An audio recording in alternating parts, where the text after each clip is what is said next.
രണ്ടാം തവണയും semi final കളിക്കുന്ന ആദ്യ ആഫ്രിക്കൻ രാജ്യമെന്ന ആ റെക്കോർഡ് അത് നേടാൻ മൊറോക്കോയ്ക്ക് ആകുമോ എന്ന് നമുക്ക് കണ്ടറിയണം. പക്ഷേ അവർക്ക് മുന്നിൽ വലിയൊരു വിലങ്ങുതടിയുണ്ട്. അത് മറ്റാരുമല്ല, കിലിയൻ എംബാപ്പെ എന്ന വൻമരത്തിൻ്റെ തണലിലാണ് ഫ്രാൻസ് മറ്റൊരു ലോകകപ്പ് കൂടി സ്വപ്നം കാണുന്നത്.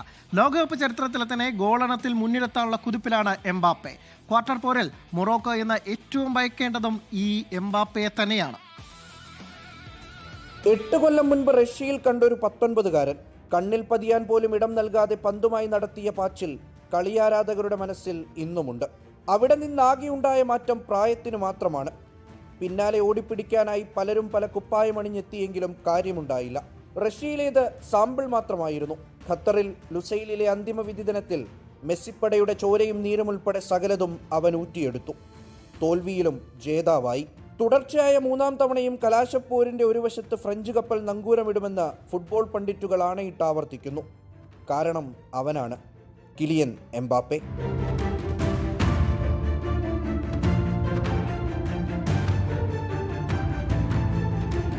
മൂന്ന് ലോകകപ്പിനിടയിൽ സാധ്യമായതൊക്കെ വെട്ടിപ്പിടിച്ചു കഴിഞ്ഞു. റഷ്യയിൽ 4-ഉം ഖത്തറിൽ 8-ഉം, ഇവിടെ ഇപ്പോൾ ഇതുവരെ 7 ഗോളുകൾ. ആകെ 19 എണ്ണം. ഒന്നാമതുള്ള മെസ്സിയേക്കാൾ 2 എണ്ണം മാത്രം കുറവ്. ഈ ലോകകപ്പിൽ ഇരുവരും തമ്മിലുള്ളത് 1 ഗോൾ അകലവും. ഒറ്റക്കളി കൊണ്ട് പിടിച്ചടക്കാനാവുന്ന ദൂരത്തിലാണ് ഇവയെല്ലാം. എല്ലാത്തിനുമപ്പുറം ടീമിന് തന്നെ എങ്ങനെയാണോ ആവശ്യം അത്തരത്തിൽ പരുവപ്പെടാൻ എംബാപ്പെ തയ്യാറായിരിക്കുന്നു. പന്തുമായി ഒറ്റയ്ക്ക് കുതിച്ചു കയറുന്നവൻ ഇപ്പോൾ സഹതാരങ്ങളിൽ ഒരു കണ്ണുവെക്കാറുണ്ട്. ഗോൾ അടിക്കാനും അടുപ്പിക്കാനും കഴിയുന്ന എംബാപ്പയെ തളയ്ക്കുക ഏറെക്കുറെ അസാധ്യം.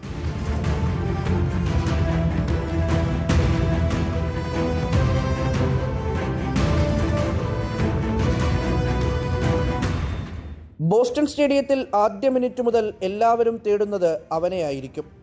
1 ഇഞ്ചിടം അധികം നൽകിയാൽ മൊറോക്കോയ്ക്ക് മടക്ക ടിക്കറ്റ് എടുക്കാം. എംബാപ്പയ്ക്ക് മാത്രമായി ഒരു പദ്ധതി എന്തായാലും അവർ കരുതി വച്ചിട്ടുണ്ടാകും. ആ പൂട്ടും പൊളിച്ചു പായാനുള്ള വഴികൾ അവൻ്റെ ഉള്ളിലുമുണ്ടാകും. അന്തിമ വിജയമാർക്കെന്ന് മൈതാനത്ത് തീർപ്പ് കൽപ്പിക്കപ്പെടട്ടെ. World cup desk 24.